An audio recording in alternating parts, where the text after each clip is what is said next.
મહાનગરપાલિકા દ્વારા શહેરના વિવિધ બ્રિજની મરમ્મત કામગીરી હાથ ધરવામાં આવશે. સુભાષ બ્રિજમાં તિરાડ પડવા અને સ્પાન બેસી જવાની ઘટના બાદ 25 વર્ષથી જૂના વિવિધ બ્રિજની મરમ્મત કરવામાં આવશે. ગંભીરા બ્રિજ દુર્ઘટના બાદ મહાનગરપાલિકા દ્વારા વિવિધ બ્રિજોનું ઇન્સ્પેક્શન કરવામાં આવ્યું હતું. ગત જુલાઈ મહિનામાં બ્રિજ ઇન્સ્પેક્શનની કામગીરી કરવામાં આવી હતી, જેના રિપોર્ટના આધારે મરમ્મત પ્રક્રિયા હાથ ધરવામાં આવશે. 6 મુખ્ય રેલવે બ્રિજને મેજર રિપેરિંગ કરાશે, જેમાં શાહીબાગ, ગિરધરનગર, અસારવા, ચામુંડા બ્રિજ, મણિનગર, નાથાલાલ ઝઘડા bridge, Ghodasar, Cadila bridge, Sabarmati, Chimanbhai Patel bridge અને ચાંદોડા બ્રિજમાં મોટા રિપેરિંગ કરવામાં આવશે. અન્ય બ્રિજમાં નાના રિપેરિંગ કરવામાં આવશે. 62 કરોડના ખર્ચે કામ કરવામાં આવશે. બ્રિજના 20 મીટર તથા 30 મીટર સુધીના કુલ 152 સ્પાન લિફ્ટિંગ અને બેરિંગ રિપ્લેસમેન્ટ કરવામાં આવશે. સાથે ડિઝાઇન કન્સલ્ટન્ટ પાસે ચેક કરાવી તે મુજબ કામગીરી કરવામાં આવશે અને ભારે વાહનો પર પ્રતિબંધ પણ લગાવવામાં આવી શકે છે. તેના મામલે શું કહી રહ્યા છે અધિકારી, તેમને સાંભળો. કયા પ્રકારનો નિર્ણય લેવામાં આવ્યો છે, કેટલો ખર્ચ થશે, કયા પ્રકારનું ઇન્સ્પેક્શન થયું હતું, ક્યારે થયું? એટલે તાજેતરમાં જે ગંભીરા બ્રિજની દુર્ઘટના થયેલી ત્યાર પછી તમામ બ્રિજને ઇન્સ્પેક્શન કરવાનું આપણે ખાતા દ્વારા નક્કી કરેલું. તેમાં આપણે કુલ જેટલા બ્રિજ છે એમાંથી 78 બ્રિજના ઇન્સ્પેક્શનની કામગીરી જે તે આપણે એનપેનલ થયેલા કન્સલ્ટન્ટ પાસેથી કરાવવામાં આવેલી. અને જે બ્રિજ ઇન્સ્પેક્શનના જે રિપોર્ટ આવેલા, જે રિપોર્ટના મુજબ જે એમના જે રિપોર્ટ એમાં અમુક બ્રિજની અંદર માઇનર રિપેરિંગ હતું ને અમુક બ્રિજમાં જે મેજર રિપેરિંગમાં બેરિંગ રિપ્લેસમેન્ટની કામગીરી કરવાનું સૂચવવામાં આવેલું હતું. જેના અનુસંધાને આપણે અત્યારે જે કુલ 7 બ્રિજમાં બેરિંગ રિપ્લેસમેન્ટની કામગીરી કરવા માટેનું જે રિપોર્ટ આવેલો છે એના અનુસંધાને અમે ટેન્ડર તૈયાર કરાવ્યું અને ટેન્ડર તૈયાર કરી એમાં કસાડ કન્સલ્ટન્ટ અમારા જે કન્સલ્ટન્ટ છે એમને એના રિપોર્ટના અનુસંધાને ટેન્ડર તૈયાર કરેલું છે. અને જે મુજબ જે કુલ 2 ટેન્ડર આવેલા હતા ને જેમાં લોએસ્ટ ટેન્ડર હતું એને આપણે આ કામગીરી કરવા માટેનું દરખાસ્ત રજૂ કરેલી છે. જે ટેન્ડરનું જે ટોટલ મંજૂર થયેલા ટેન્ડરની જે ટેન્ડર પુટઅપ કરેલું છે એ 63 કરોડનું ટેન્ડર થશે. અને એમાં કુલ 7 બ્રિજની બેરિંગની રિપ્લેસમેન્ટની કામગીરી એમાં સમાવેશ કરેલો છે. એમાં ગિરધરનગર, ચામુંડા બ્રિજ, કેડીલા બ્રિજ, નાથાલાલ ઝઘડા બ્રિજ, પછી ચાંદલોડિયા બ્રિજમાં અમુક સ્પાનની અંદર જ્યાં જે બેરિંગ જેમાં ખરાબ ધ્યાને આવેલી છે એ બેરિંગને રિપ્લેસમેન્ટ કરવાનું લીધેલું છે. અને ચીમન પટેલના અમુક સ્પાનને રિપ્લેસમેન્ટ લીધેલા છે. આ બધી બેરિંગ્સ આપણે જે નીચેથી હાઇડ્રોલિક જેકથી સ્પાનને લિફ્ટ કરીશું. એમાં જ્યારે ટ્રાફિકની મૂવમેન્ટમાં ઉપર બેલી સ્ટ્રક્ચર મૂકી અને લાઇટ મોટર વ્હીકલ્સ ઉપરથી મૂવમેન્ટ થઈ શકે, હેવી વ્હીકલ્સ આપણે ત્યારે એ ટાઈમ જ્યારે કામ કરીશું એ સમય દરમિયાન હેવી વ્હીકલ્સ આપણે ત્યાં બંધ કરીશું.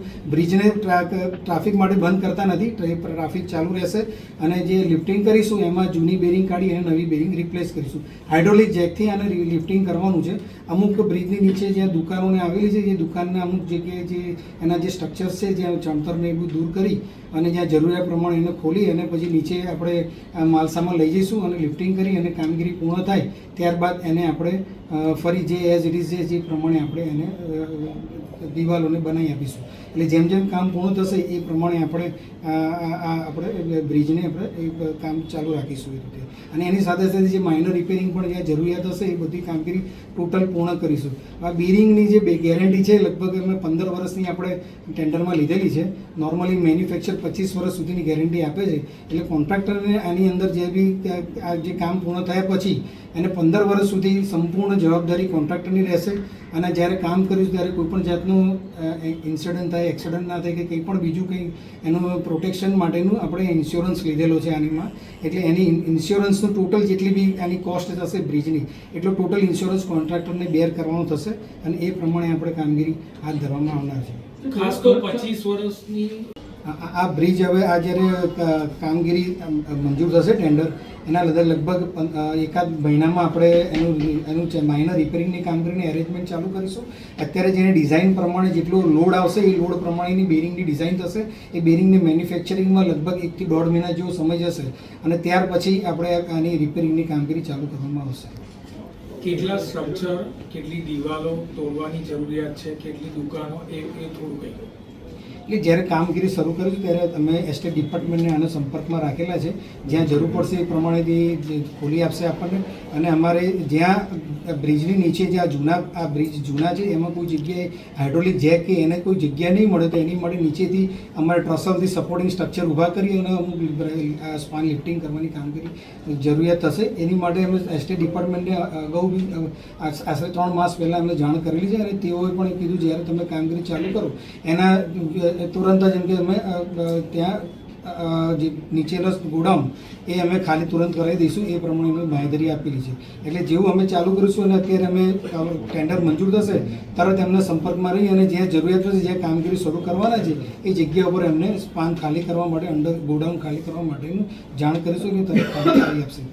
ટોટલ ટેન્ડર એટલે એનું ટેન્ડર અત્યારે 63 કરોડનું ટોટલ ટેન્ડર થશે અહીંયા બહુ સાથેનું. 63 કરોડમાં કયા પ્રકારની કામગીરી થશે, ખાસ તો કેટલી બેરિંગ બદલવામાં આવશે, ટોટલ એ પ્રકારનો કોઈ અભ્યાસ કર્યો છે કે આ તમામ 6 બ્રિજની અંદર ટોટલ બેરિંગ કેટલી બદલાશે? હા, એટલે ટોટલ 6 બ્રિજની અંદર જે આપણે બેરિંગ છે એમાં ટોટલ 1746 બેરિંગનો આમાં આ ટેન્ડરમાં સમાવેશ કરેલો છે. કુલ 152 સ્પાન થશે એ બધા બ્રિજના. એ 152 સ્પાનને લિફ્ટ કરી જૂની બેરિંગ કાઢી અને એની જગ્યા ઉપર આપણે આ 1746 બેરિંગ ટોટલ એમાં રિપ્લેસ કરવાની કામગીરી એમાં સમાવેશ કરેલો છે. આની સાથે જ્યાં જરૂરિયાત પ્રમાણે એક્સપાન્શન જોઈન્ટ પણ એની અંદર આમાં જરૂરિયાત પ્રમાણે રિપ્લેસ કરવાની કામગીરીનો સમાવેશ કરેલો છે. આ ઉપરાંત જે આ બેરિંગ આ જ્યારે બ્રિજ છે એ આશરે 25-30 વર્ષ જૂના 40 વર્ષ જૂના બ્રિજ છે. જે તે સમયે એ વખતે અર્થક્વેક માટેના એરિયેસ્ટર્સ મૂકવામાં આવેલા નથી. એટલે આપણે જ્યારે આ હવે કામગીરી કરીએ છીએ રિપેરિંગ ને બેરિંગ રિપ્લેસમેન્ટની એમાં સિસ્મિક એરિયેસ્ટર બંને બાજુ મૂકી સ્ટીલના અને એ પ્રમાણે એને ફ્યુચરમાં અર્થક્વેકને પણ એના કારણે નુકસાન ન થાય એ પ્રમાણેનું આમાં કામગીરીનો સમાવેશ કરવામાં આવેલો છે. આ સમગ્ર અમદાવાદ મ્યુનિસિપલ કોર્પોરેશનમાં જે બ્રિજ મરમ્મતની કામગીરી આગામી દિવસોમાં હાથ ધરવાની છે તેને લઈને આ મામલે વાત કરી છે. ત્યારે હવે આગામી સમયમાં કઈ રીતની કામગીરી થાય છે તે જોવું રહ્યું. દર્શક મિત્રો, આવા જ વિડીયો જોવા માટે અનકવરેજ ન્યૂઝ જોતા રહો.